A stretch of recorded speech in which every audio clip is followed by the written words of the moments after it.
Well, phylacteries can be many things. It is a dark ritual to create one. Usually results in the death of innocence. It is old magic. But this one is definitely one. It is definitely a phylactery, and it is strange that Gath would ask you to remove a phylactery from the tomb.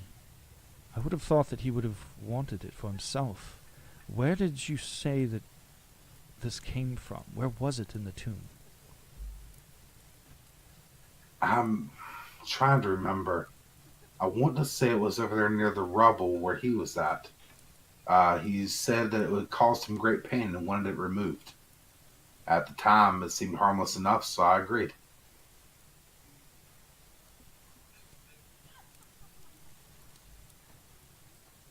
One of the grave robbers had it in their possession. It would appear so, yes. I believe the grave robber dropped it after they had been buried in the rubble. But it was in that vicinity, yes. Strange. Of course, the identity of this powerful spellcaster, this person that this belongs to, I'm sure was great importance to be hidden in such an old tomb. I will of course study it, if you would be willing to leave it with me. Of course. I will use everything in my power to determine what this is.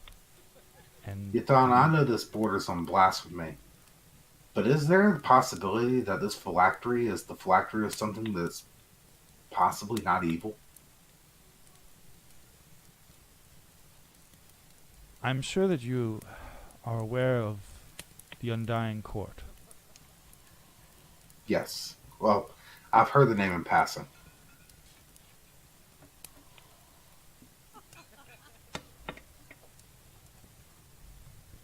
Aranal and the Undying Court,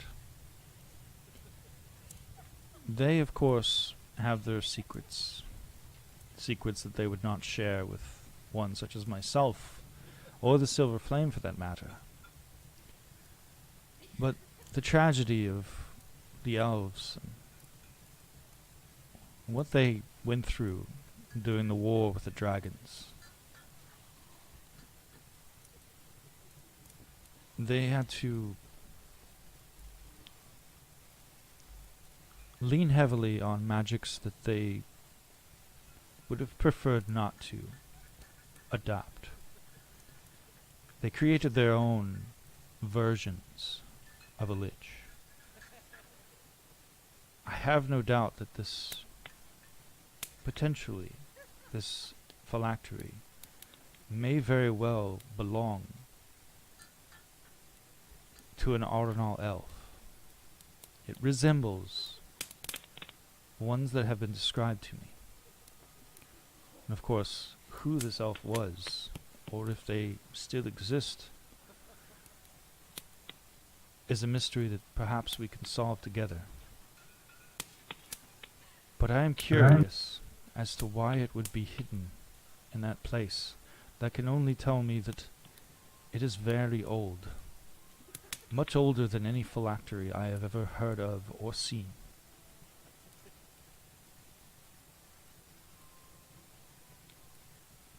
That's very interesting. It reminds me of the old stories I used to read as a kid when I used to hear about the mythals and all those large spells that elves would cast as a group. It's crazy stuff. I would keep this information between you and myself for now. The possession of a phylactery is a dangerous activity. Especially not knowing whose it is. Indeed, and if Gath wanted you to remove it, it is clearly someone that Gath fears, which might just might come to our advantage. Especially for you if you wish to destroy Gath. Of course. And who is this dark lady he serves? The Keeper. One of the Dark Six. The Sovereign Host expelled them. The many deities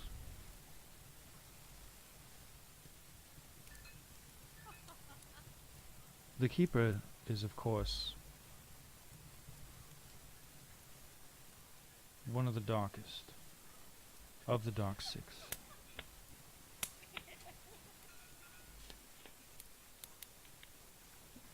Very well. It seems like this Gaff guy is pretty important then. We're going to have to get rid of him at some point. We'd as well start now. At least we got something to lead us in the right direction. Well, I know that since arriving in the city you have been thrust into quite a bit more than what you're used to on a day-to-day basis. And I will not trouble you anymore with more tasks. I will, of course, keep in touch, and I will let you know what I learn of the phylactery, its origins.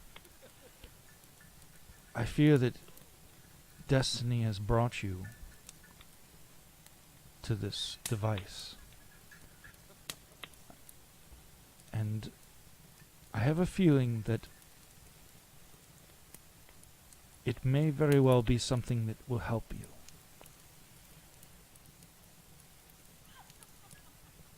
One can only hope. Well, I will not keep you any longer. I'm sure you wish to retire for the evening or return to your compatriots. Yeah, Again, Don, before I go, one more thing. Yes, of course. Tell Savras that I'm sorry for getting her caught up in this. You know that Savra, it is her duty, and she will take this hard. Nearly being killed is not a dereliction of duty, but she will see it that way. She will Savra's going to feel worse because she's not going to be involved in the aftermath that follows. She will move on. She will get over it. She's been gone for quite some time. It has only been recently that she has returned back to us. Also, one more thing. I remember earlier you said I was marked, and there seem to be a lot of dark forces that are very interested in me in these last several years. Ithana, I just want you to know, after everything's said and done, no matter what happens in the future, you're my friend. Remember that. Samael, I have always, and will always, look upon you as a trusted friend. And I thank you for your honesty this afternoon. I know it is difficult to bring up such matters, and I would never question your judgment. I only hope this interaction with this dark entity does not weigh heavy on your soul. Not at this moment, it doesn't. To be honest with you, I'm kind of glad to have something to fight. I've been fighting this internal war inside of myself now for the last several years, and it's going to feel good to have something on the outside I can finally punch in the face. Now, it may actually hurt me and weigh heavily on me more in the future. We'll see what time brings. But for right now, I've got an enemy. And that actually cheers me up a little bit. There is one other thing. I learned of it this afternoon before you returned with Savra. Not related to anything that we've discussed before. I'm quite certain that you don't get involved in politics yourself. I know it's dreadfully boring to most. I try to avoid it if possible. Have you heard of the going on, the dealings that have been going on within the Council of Sharn, specifically as it pertains to the status of our Lord Mayor. I have actually.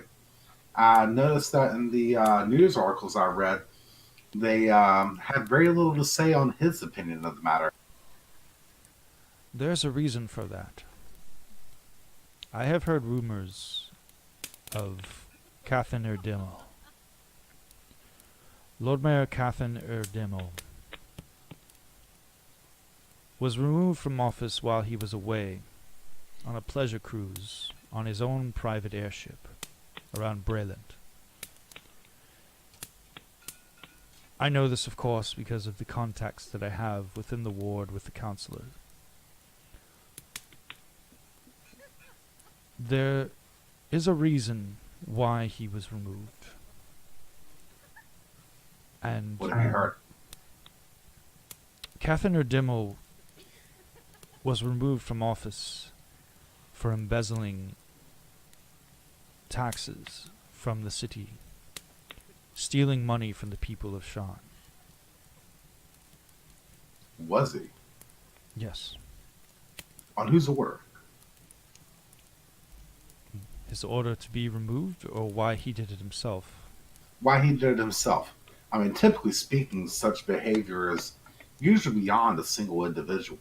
There had to be somebody else involved with it. Do we have any leads, any co-conspirators, anybody he's been known to deal with in the past, or anybody new that he deals with that he hasn't dealt with before? I only know that his personal and most private advisors and assistants all mysteriously vanished the moment that he was removed from office. And leading up to his removal, the criminal organization Dask, and of course the Bolramar clan, have been openly warring with each other in the streets and the lower levels. The Watch and the Guard is unlike anything that they have seen before. You think he got caught up in the crossfire and ended up a puppet? I am not certain, but of course you would not know this, but I would know, of course, that the Bolramar clan have a presence on the council. Several of the council members, in fact, have ties to the Bolramar clan. Bolramar clan being one of the oldest of the 60 families. They have a great deal of influence. I do not know what their war is with Dask, and specifically this guild of Dask within Sharn. But I have no doubt that it has something to do with this vast sum of money that Cathan embezzled. Again, all of his aides are gone. All of his assistants, his private mage rights, they have all vanished. And the location of this gold is somewhere. It has been rumored, members of the council have mentioned that it's somewhere in the city being held. They don't know where. And I can tell you that many elements within the city, since his ousting, this word will get out. And it will cause much bloodshed. I'm sure that you heard of the protests last week. Yes, I did.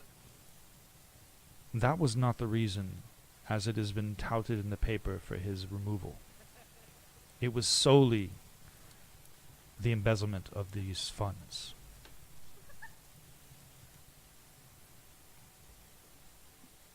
No one has seen Cathan since he was ousted. He has not returned to the city. However, his son, I have heard, is still somewhere within Sharn. I have heard that he spends a great deal of his time with outreach in the poorer sections of the city. He is not like his father. And I have heard that he spends a great deal of his time in Cliffside. I'm currently traveling with an inquisitor. Would the church mind too greatly if I went and investigated the matter? Not at all. If this gold can be returned to the council and to the people of the Sharn, it would only benefit the city. And I'm more than anything, it would right a wrong. Perhaps his son can help you. His name is Rainier. Rainier Irdimo. Rainier. Very well. I'll pay him a visit. You said he's a good man. Upstanding citizen, correct? From what I have gleaned, he is nothing like his father. He is fair, and he is just. And he may very well be a great ally to you in your hunt to find these pilfered funds. Now, of course, you may share this information with your traveling companions if it suits you in your search. But please, don't tell them where this information came from. I would prefer my contact in the council to not know that I shared this. This information will do nothing but create pockets of greed all over the city. Once the knowledge of this gold is only going to bring more bloodshed. I apologize, I cut you off there. Go on, please. Yes, I made the acquaintance of a council member earlier this day at Gelf's House of Cheddar. I've seemed to forget his name now. I've met so many people today, but he's a big guy. Looks like a cat. I know that's probably racist, but I'm fairly certain you know who I mean. Oh, yes. I am aware of the Dura Ward's counselor. Counselor Hrut, I believe his name is. He is a shifter. Yes. He was a great gentleman when I met him. Really fun to talk to. I had a great time with him. Tell me, how much of a potential ally is he in this investigation? I would say, compared to many of the other council men and women for the Council of Sharn, Counselor Hrut would be an incredible ally to have. Shifters, of course, make no bones about it, I'll just out and say it. They haven't had the best relations with with our organization. The history, things that we cannot take back, but we are working towards fixing relations. And Counselor Hrut, he's always been. See, what I'm really needing in this situation is if I'm going to go out and start investigating this disappearance of a council member, and I'm going to be involved with these 60 families, I have the potential to make some very powerful enemies very quickly. And having somebody like Councilman Hrut, who I know has my back, or at least I could say he has my back, might could deter a few of those enemies. So I'm basically just wondering, if we find this money, can Councilman Hrut be trusted to do the right thing with it? Well, Samael, I cannot say for certain what would happen. But I would suggest that you keep this knowledge to yourself and to your compatriots, if you trust them. Perhaps you will gain allies along the way that will be able to assist you if you are to run into issues with the authorities, with the families. Very well. I know that your resourcefulness will win out in the end. And of course, you can count on me for safe haven if needed.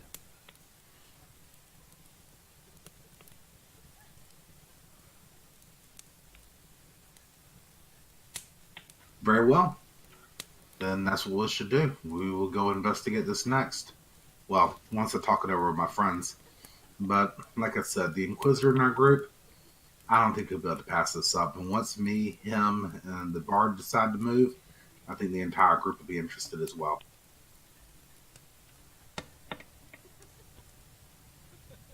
Well, it appears that your plate is quite full, my friend. And that's okay. I've always been a hefty eater. It'll work out just fine. Be very careful. Though I don't think that the Bolramar clan would outwardly attack you and your friends, the Guild of Dask is dangerous. Their presence in the city is one that the Guard and the Watch have attempted to stamp out over the years, and I have heard rumors that the recent leader of the guild was assassinated and replaced by one that is even more unusual and ruthless. Dask has always been a guild that was mostly comprised of monstrous members, but with this mysterious new leader has begun allowing many other races, human and otherwise, to become part of their organization. Human and otherwise, you say? Yes. Dask has been historically a guild that only allowed members that were of a monstrous nature. It is very unusual that they would, and this chapter within Sharn would allow these changes so abruptly.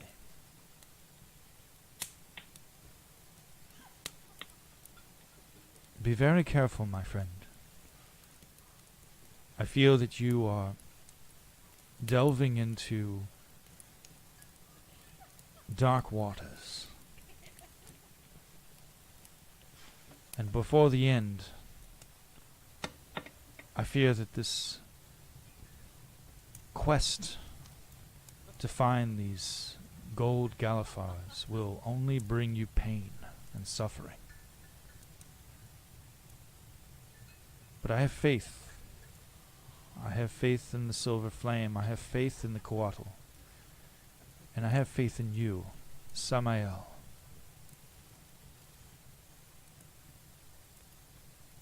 Now please, I wish to sit with my own thoughts for a while. I know that you must get back to your friends. Yes, indeed, I must. Yathana, I'm sorry to come with you with such heavy news today, but it's been a pleasure as always.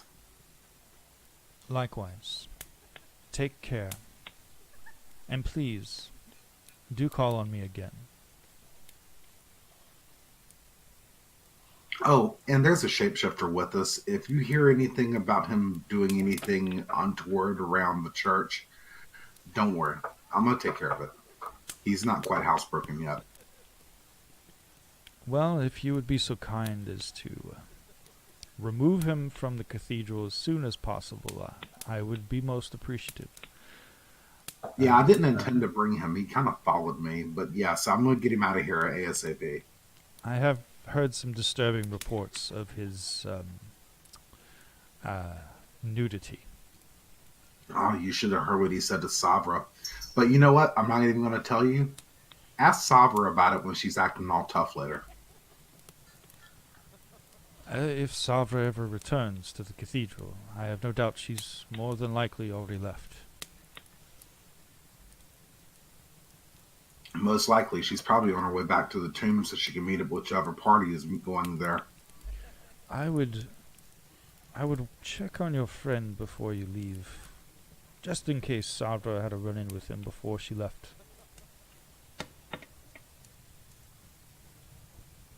Oh, man. Now that you mention it, you're right. Yathana, I gotta go. It's been a pleasure. I'll see you later, Yathana. Bye. Good And with journey. that, I'm out the door. Okay. So do you head back to your chambers to gather the rest of your belongings, or did you bring them with you? I've had my belongings with me the whole time. I didn't drop anything off at the chamber. I just looked at the chamber and then I left earlier.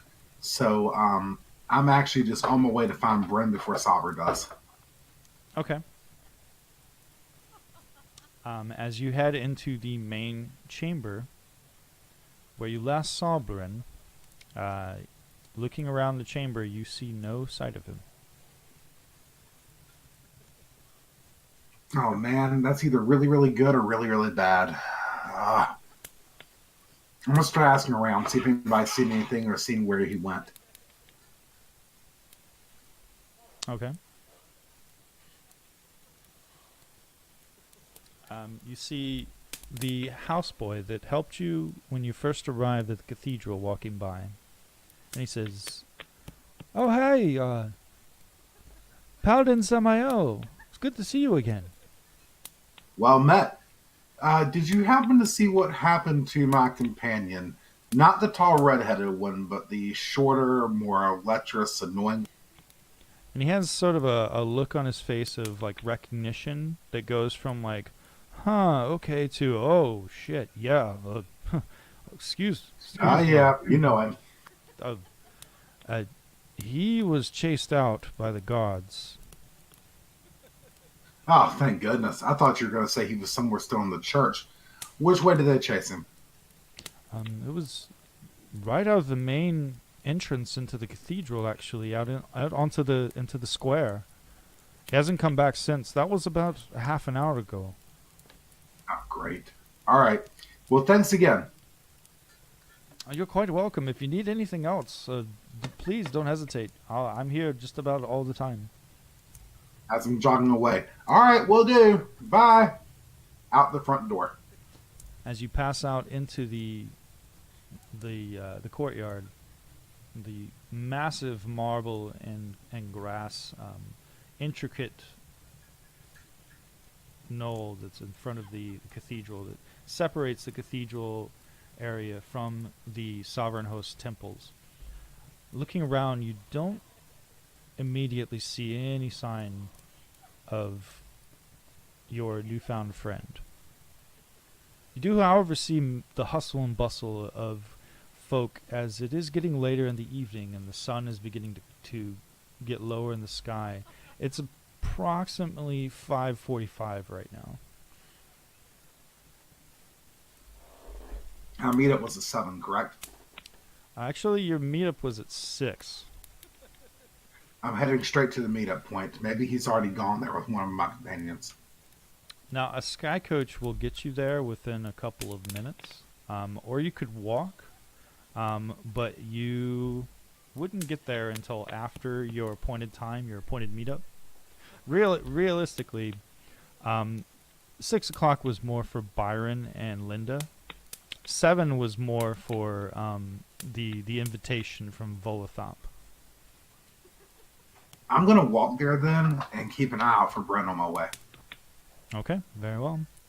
So, as you walk through the middle wards to the exterior outer wall, you find yourself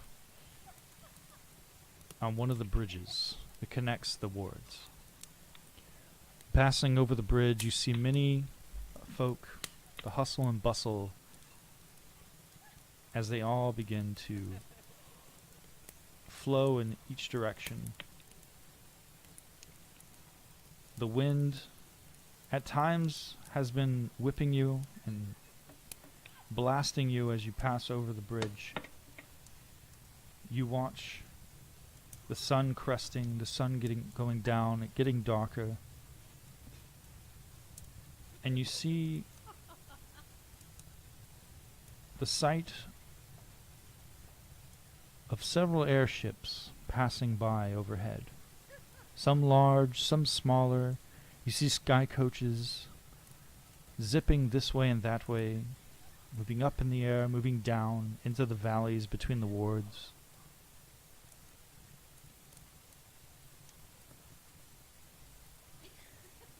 And as you pass by, you see a halfling, which appears to be wearing the vestments of House Jarosco, arguing with a member of the Sharn Watch, apparently trying to absolve a friend of an accusation of pickpocketing. You continue on down the bridge, over to the other wards, into Tavik's Landing, and you see veteran soldiers, a Karn and a Thrain, shouting at one another, and the Karn draws a dagger. And it looks like he's about to plunge it in the man's throat. Oh, wow. I'm going to intervene. You son of a bitch. Whoa, now, whoa. Doesn't need any violence. What's going on? This bastard of Thrain killed my mates in the war. I have no doubt he must suffer for that.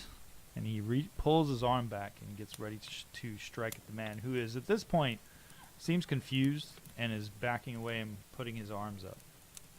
I'm going to physically come between them and say, look, man, people die during war. That's what happens.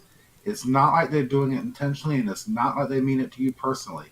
That's what happens to people that fight in war. Your friends went there ready to die, just like he went there ready to die. The fact is that if you kill him now, that's not an act of war. That's murder. Okay. As you're talking, the man strikes you with his dagger. And you take 5 points of piercing damage as he stabs you in the shoulder, right between the joints of where your armor is. And okay. Are there any guards nearby? He looks terrified after doing so. He's staring you in the face, and he's like, realizing that you're much taller than he is and much scarier. And he begins to back away. There's many... In answer to your question, there are tons of people milling about you. And I'm going to stay calm. I'm not going to draw a weapon yet. I'm looking at him and say, do you feel better for that? The dagger is still in your shoulder. I pull the dagger out and I'm going to hand it back to him hilt first. Do you feel better about this now? He looks at you, and he looks at the wound, which is oozing blood, and then he just throws the dagger down and runs off into the crowd. The other man is now looking at you, and he says, "Thank you, brother. I recognize a native of Thrain above anyone else." That's no problem. I would have done it for anybody. I suppose this dagger's mine now, though. It's got my blood on it. That makes it mine. You might want to have that checked out. That blade. There's no telling what he put on that. Ah, you're right. Okay, I'll see if I can get it looked at. And he presses a pouch into your hand, and he says, "For your troubles, please accept this. I will not take no as an answer." Well, I don't want to be rude, so yes, I will accept. And I hope the rest of your day is quite peaceful and you do not get stabbed. The gold within the bag, as you peek inside, it is a sizable amount. You just best guesstimate you have at least 100 more gold on you now. Wow, that's impressive. I should do something for the next person I see that's not doing too well. And your arm, the wound in your arm, sucking pain, throbbing sensation is starting to subside. Your armor damaged a bit, covered in the gore and blood from your wound. You continue on through the crowd, passing over to Middle Tavik's Landing. When we last met, the party did battle with the living statues. With one casualty, Byron was turned to stone. The group weighed the consequences of seeking help for their friend and leaving the tomb. After some pressure from Savra, the characters elected to press on into the next chamber. A metal barrier separated the party from the main chamber. After some inspection from Nicholas, the strongest of the group lifted the barrier only to discover that the heavy metal door had no catch to keep it elevated in the door frame. A warhammer was used as a temporary brace, just as a foul greenish-hued mist began to creep from under. Samael continues on into the chamber first, discovering a raised dais with a sarcophagus resting at the center, in the middle of the chamber. A dark, shrouded form hovered just beyond the dais, near the eastern wall. This dark entity greeted Samael, inquiring to his purpose within the tomb. After brief conversation, the entity revealed some insight into Samael's identity and his friend Siegfried's affliction. The creature expressed some interest in assisting the group with Byron's petrification, for a price. A bargain was struck, and a remedy was produced and applied to Byron, freeing him from his stony visage. The entity identified itself as Gath, and informed the group that they were welcome to remove any treasure left behind by the unfortunate grave robbers that littered the floor. Gath appeared to be quite agitated by the presence of Zara, however, and warned them not to allow her into the main chamber. The group explored the nearby unopened antechamber to the south, and Samael headed inside, triggering a trap that dropped chunks of the chamber ceiling onto him. The group dragged their friend from the rubble, and Byron entered the chamber warily with his weapon drawn, applying magical healing to the paladin and saving his life. As the group tended to Samael, a newcomer entered the tomb, a shifter male sorcerer called Bryn. The spirited Razorclaw had been wandering the city of the dead and stumbled across the open tomb by pure accident. Gath left Samael and Siegfried with an ominous message as they exited the chamber, and the party reconvened. After some introductions, the group exited the tomb and mounted the sky coach once again. The group headed back to the Sovereign Towers district, seeking healing for Savra. After a brief incident with the sky coach, resulting in further injury from members of the group, the party delivered Savra and took a short rest, healing their wounds. Samael and Bryn elected to stay at the cathedral, while Siegfried excused himself from his friends to visit House Falarin Enclave. Byron, Zara, and Nicholas then piloted the sky coach towards the High Walls district of Lower Tavik's Landing. The group agreed to all meet at the Grey Sword Tavern for their dinner party with Volothamp Gedarm, the traveling wizard and author.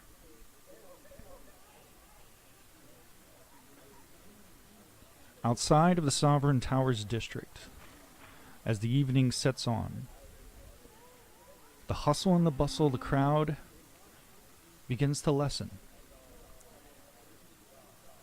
Outside of the Cathedral of the Cleansing Flame, the doors suddenly burst open, and a furry, bipedal shifter male is hurled out onto the pulpit in front of the doors. "That's enough hospitality for you, shifter. Be on your way." Several items are tossed in the direction of Bryn and land with a thump, his pack hitting him square in the chest as he sits up from where he was tossed. The doors are slammed shut, and an audible sound of a bar being lowered in place can be heard echoing from the other side. And Bryn, you are currently sitting on your ass in the middle of the square in front of the cathedral. Do I have anybody else with me? Unfortunately, you seem to be by yourself. But you have all of your belongings. They were kind enough to give you your belongings back before tossing you out of the cathedral. Before you headed into the cathedral, you remember hearing that the group was headed to the High Walls district in Lower Tavik's Landing. And they were all meeting around 6 o'clock. And it is currently about 5:15 p.m. How long does it take me to get to the party? It will take you approximately 35 minutes to walk. You can also hail a sky coach if you will. That's entirely up to you. Is there any type of interesting shops nearby, or somebody I can talk to about special items? Not within this area. Unfortunately, this district that you're in currently is not really meant for buying items. This is more of a district of worship. Ah, gotcha. How long would it take to get to a district that has that? It would take you about 20 minutes. Looks like I gotta just start heading to the party then. It's entirely up to you. You are on a bit of a time constraint if you want to catch back up to them. Well, I think I'd rather check out some interesting place that I could check out and see about some special items or something, maybe some magical items. Okay. Keep in mind, any place that you go to, I'm going to be bouncing back and forth between you and the rest of the group. Maybe it would be easier if I go back to the group. It's up to you. We can still do that. I want to give you a fair warning that there will be times where I'll say, and we're going to go back to the group for a little while, and then we'll transition back to you. Yeah, that makes it a little. Okay, I'll go back to the group. Okay. As you head towards the edge of Sovereign Towers District, you see a mighty bridge that stretches over from the central plateau into Tavik's Landing. And you begin milling across the wide bridge, the crowds flowing to and from the districts, and you find yourself just having a casual stroll through the city as the sun begins to crest. Byron, Zara, and Nicholas,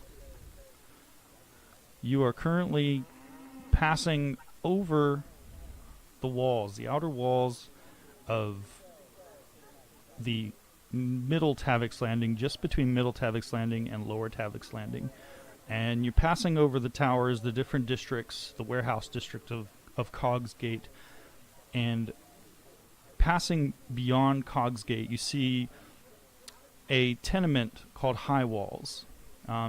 This district, which is the bottom of Tavik's Landing's ward, you see that there are bridges in between Cogsgate and the district to the south of High Walls, Dragon Eyes, which appear to be blocked off by guard stations. And as you pilot the Sky Coach closer to High Walls district, you notice that there is a bit of a shimmery field on some of these bridges separating the districts from High Walls. Now, I'm trying to remember, was I driving or was Nicholas driving? I believe you took over.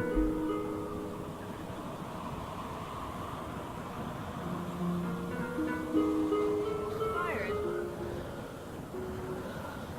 Yes. tell me more about the city. You said you lived here for a while. Oh, what is it that you want to know? I don't know, just